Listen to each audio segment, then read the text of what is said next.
A cutter is typically a small, but in some cases a medium-sized watercraft designed for speed rather than for capacity. Traditionally, a cutter sailing vessel is a small single-masted boat, fore and aft rig, with 2 or more headsails and often a bowsprit. The cutter's mast may be set farther back than on a sloop. In modern usage, a cutter can be either a small or medium-sized vessel whose occupants exercise official authority. Examples are harbor pilots' cutters and cutters of the U.S. Coast Guard or UK Border Force. Cutters can also be a small boat serving a larger one to ferry passengers or light stores between larger boats and the shore. This type of cutter may be powered by oars, sails or a motor. Sailing. The cutter is one of several types of sailboats. Traditionally, the sloop rig was a rig with a single mast located forward of 70% of the length of the sailplane. In this traditional definition, a sloop could have multiple jibs on a fixed bowsprit. Cutters had a rig with a single mast more centrally located, which could vary from 50% to 70% of the length of the sailplane, with multiple headsails and a running bowsprit. A mast located aft of 50% would be considered a mast-aft rig.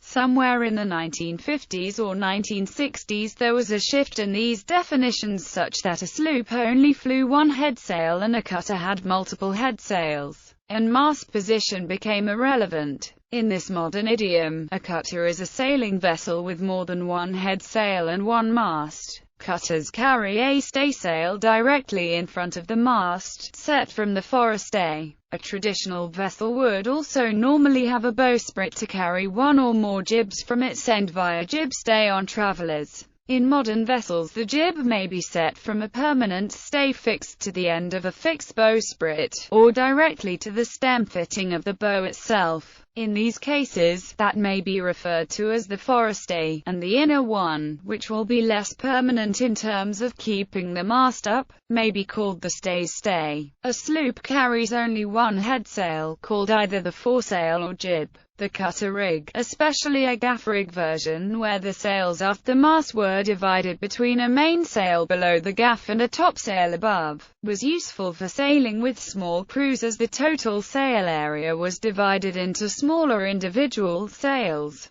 These could be managed without the need for large crews, winches, or complex tackles, making the cutter especially suitable for pilot, customs and Coast Guard duties. For example, a pilot cutter may only have 2 people on board for its outward trip, the pilot to be delivered to a ship and an assistant who had to sail the cutter back to port single-handed. Rowing. The open cutter carried aboard naval vessels in the 18th century was rowed by pairs of men sitting side by side on benches. The cutter, with its transom, was broader in proportion compared to the longboat, which had finer lines. The watermen of London used similar boats in the 18th century, often decorated as depicted in historical prints and pictures of the River Thames in the 17th and 18th centuries. The modern waterman's cutter is based on drawings of these boats. They are 34 feet long with a beam of 4 feet 6 in. They can have up to 6 oarsmen either rowing or sculling and can carry a coxswain passengers. The organizers of the Great River Race developed the modern version in the 1980s, and now many of the fleet of 24 compete annually in this marathon of the river. Watermen's cutters also compete annually in the Port of London Challenge and the Port Admiral's Challenge. Cutter races are also to be found at various town rowing and skiffing regattas. In addition, the cutters perform the role of ceremonial livery barges with the canopies and armorial flags flying on special occasions.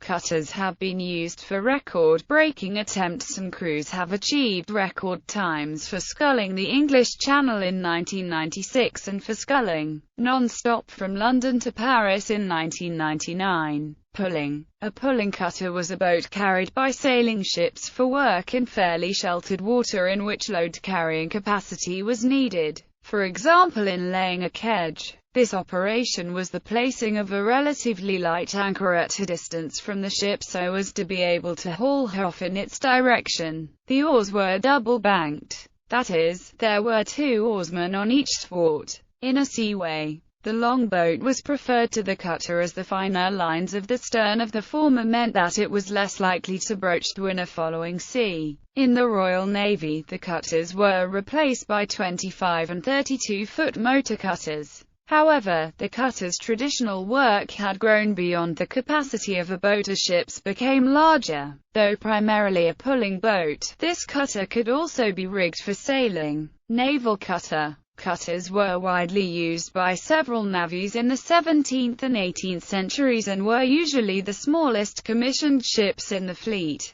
As with cutters in general, they were distinguished by their large fore-aft sail plans with multiple head sails, usually carried on a very long bowsprit, which was sometimes as long as half the length of the boat's hull. The rig gave the cutter excellent maneuverability, and they were much better at sailing to windward than a larger square-rigged ship. Larger naval cutters often had the ability to hoist 2 or 3 square-rigged sails from their mast to improve their downwind sailing performances. Navies used cutters for coastal patrol, customs duties, escort, carrying personnel and dispatches, and for small, cutting-out raids. As befitted their size and intended role, naval cutters were lightly armed, often with between 6 and 12 small cannon. In the rating system of the Royal Navy, cutter was the lowest classification, coming below the sloop of war as an unrated vessel. Whilst the classification included true sailing cutters, the rating was given to any ship of suitable size or importance. Under the system, a cutter was commanded by a lieutenant who would be the only commissioned officer on board. HMS Bounty was classed as a cutter under the command of Lieutenant William Bligh, despite being a true ship with 3 square-rigged masts. Pilot cutter. The pilot cutter developed from the need for a fast boat to take maritime pilots from harbour to incoming large trading vessels. As most early pilots were local fishermen who undertook both jobs, although licensed by the harbour to operate within their jurisdiction. Pilots were generally self-employed, and the quickest transport meant greater income, as their fishing boats were heavy working boats, and filled with fishing equipment.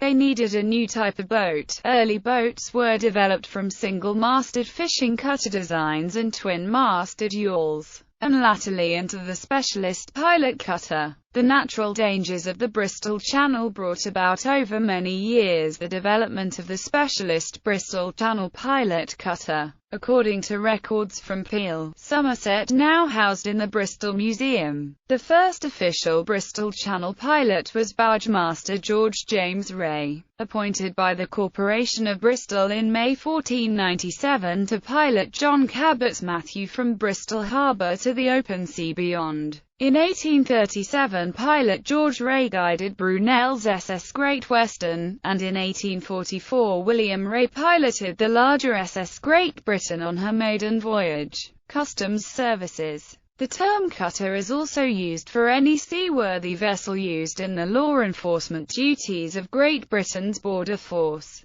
the United States Coast Guard, or the customs services of other countries. In America, customs cutters were commonly schooners or brigs. In Britain, they were usually rigged as defined under sailing. The British Board of Customs also used other vessels as hulks, which were moored in places such as tidal creeks. Customs officers worked from the hulks in smaller boats. In the UK, the Border Force currently operates a fleet of 42 meters corvette-type vessels throughout UK territorial waters as border cutters, inspecting vessels for illicit cargoes. High-endurance cutter, USCGC Hamilton. Shrimp cutter, Ostend, Belgium. German fish cutter, Jagdwerft, Köpenick, Berlin, 1950.